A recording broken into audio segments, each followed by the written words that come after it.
بنده کی؟ بنده خدا. امت کی؟ امت محمد مصطفی. دوست داری کی؟ دکتر مصطفی. مذهب کی داری؟ مذهب امام اعظم. از ملت کی؟ از ملت ابراهیم خلا. از شاعران کی را از میشناسی؟ شاعران عمر عثمان ابوبکر حیدر.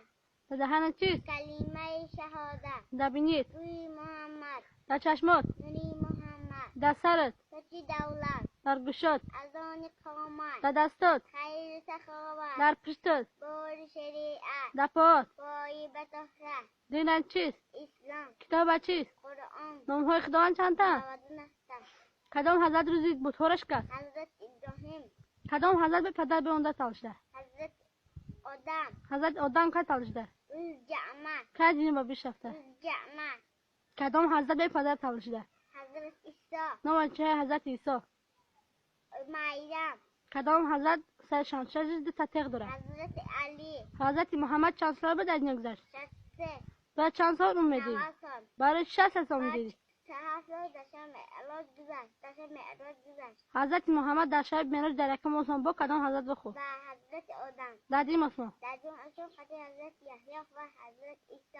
در سوم آسمان؟ در سوم آسمان خدای حضرت یوسف. در چهارم آسمان؟ در چهارم آسمان خدای حضرت ادریس. در پنجم آسمان؟ در پنجم آسمان خدای حضرت هارون. در ششم آسمان؟ در ششم آسمان خدای حضرت موسی. در هفتم آسمان؟ در هفتم آسمان خدای حضرت ابراهیم. حضرت محمد چند سال بعد زن گرفت؟ 5 ساله. خدیجه چند سال گرفتش؟ 40 ساله. چند سال زندگی کردن؟ 20 سال. چند کودک داشتن؟ 7 تا. چند بچه چند دختر؟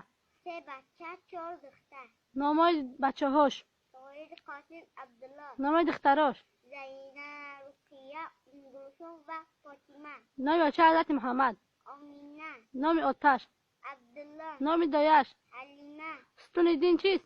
نماز. زکات بدن چیست؟ روزه. دشمن نماز قرآن کیست؟ شیطان. نماز چند وقته؟ 5 نمازشو؟ بامداد پیشین عصر شام خودتر. قرآن چند پاره؟ 6 پاره. چند سوره داره؟ 114. چند سجده داره؟ 14 تا. بزرگترین سوره قرآن؟ بقره. کوتاه‌ترین سوره قرآن؟ کوثر. دل قرآن کدام سوره؟ حضرت یاسین. صفحه قرآن کدام حضرت جابجا کرده؟ حضرت اسمان. بزرگترین معجزه حضرت محمد چیست؟ قرآن مجید. در قرآن نام بسم الله چند بار اومده؟ 113. کدام سوره به بسم الله سجده؟ سوره توبه. اولین آیت که با واسطه جبرائیل نازل گرده بود کدام آیت است؟ اقرا یعنی بخوان. جبرائیل کیست؟ یکی از جا فرشته ای به الله نزدیک. چند سوره در مکه نازل شده است؟